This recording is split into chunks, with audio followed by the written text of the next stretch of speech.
बिस्मिल्लाहिर्रहमानिर्रहीम। अस्सलामु अलैकुम viewers, welcome to my YouTube channel math and math. Question number 21 अल्लाह के फजल से हम सॉल्व करने जा रहे हैं एक्सरसाइज 3.3 का। ये एक प्योरली ट्रिग्नोमेट्रिक क्वेश्चन है और ट्रिक बेस्ड है।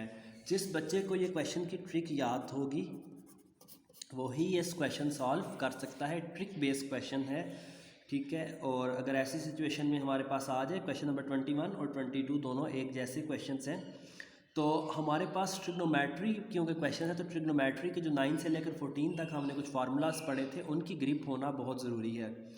तो वो ट्रिग्नोमेट्री की जो ट्रिक्स हैं जिनकी बेस पर ये क्वेश्चन सॉल्व होता है उसके साथ साथ हम सॉल्व करेंगे। और इसके दो पॉसिबल आंसर आते हैं, एक आंसर बुक के एंड से मैच करता है और दूसरा वाला बुक के एंड से मैच नहीं करता, लेकिन वो भी करेक्ट आंसर तस्वर किया जाएगा क्योंकि दोनों मेथड ठीक हैं। तो करते हैं इसको सॉल्व। यहाँ पर आप सबसे पहले ये वाला 1/2 नीचे ले आएंगे, ठीक है। इधर 1 आ जाएगा, sine x plus cos x के नीचे लिख देंगे ये √2 dx। उसके बाद आप सेपरेट कर कर लिख देंगे, यानी कि 1/√2 sine x plus 1/√2 cos x dx। अब आपके पास इसके ऑनवर्ड ट्रिक यूज़ होती है। हमने एक फार्मूला पढ़ा था कॉस अल्फ़ा प्लस बीटा का और एक फार्मूला पढ़ा था साइन अल्फ़ा प्लस बीटा का। मैं दोनों मेथड, क्योंकि यहाँ पर इससे ऑनवर्ड मेथड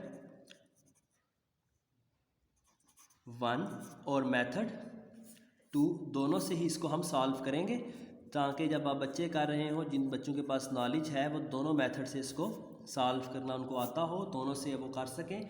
और जिनके पास नॉलेज कम है वो एटलीस्ट बुक के एंड वाला एक मेथड फॉलो करें, ठीक है। तो आपके पास दो फार्मूलाज थे, एक था formula sine alpha plus beta का। Sine alpha plus beta equal था साइन अल्फ़ा कॉस बीटा, ये 10.2 में हमने फार्मूला पढ़े थे, plus sine alpha plus beta plus cos alpha sine beta के इक्वल था।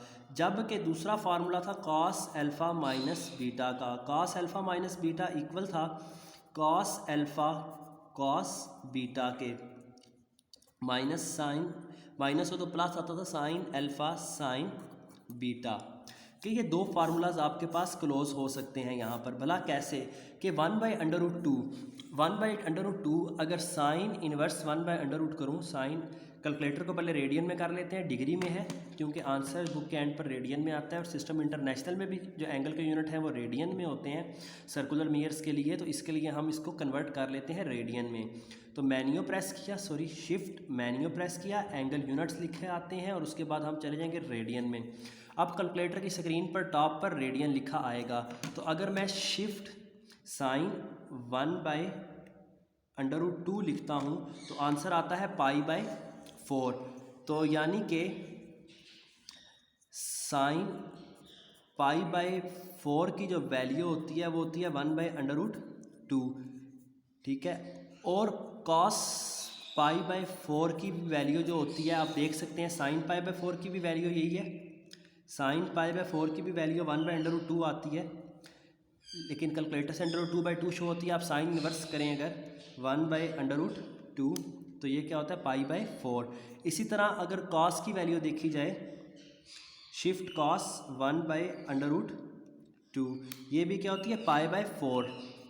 तो आप यानी कि ये जो √2 लिखा हुआ है 1/√2 इसको आप कन्वर्ट यानी कि साइन π/4 से भी रिप्लेस कर सकते हैं और कॉस π/4 से भी रिप्लेस कर सकते हैं। 1/√2 को हम दोनों से रिप्लेस कर सकते हैं। कैलकुलेटर से भी आप याद रख सकते हैं कि साइन π/4 और कॉस π/4 दोनों की वैल्यू क्या होती है, सेम होती है। तो अब हमारे पास दोनों फार्मूलाज के दरवाजे खुले हुए हैं। अगर साइन के पास साइन को लिख देंगे और कॉस के पास कॉस को लिख देंगे तो ये फार्मूला बन जाएगा। जैसा कि अगर मैं साइन के साथ लिख देता हूँ 1/√2 जोन सा है उसको साइन π/4 और साइन x, लेकिन इस 1/√2 को अगर मैं cos π/4 लिख देता हूँ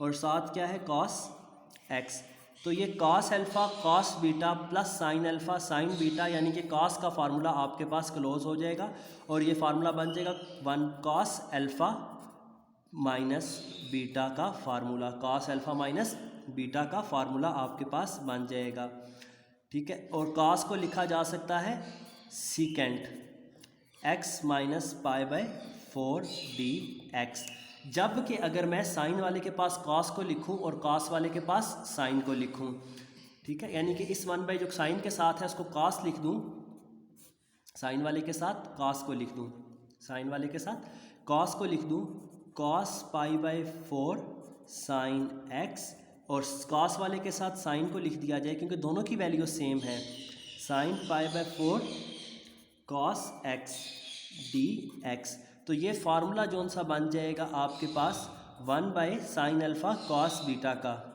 यानी कि sine x plus pi by 4 का फार्मूला बन जाएगा। साइन ऊपर आकर क्या हो जाता है, कॉसिकेंस होता है, कॉसिकेंस x plus pi by 4dx।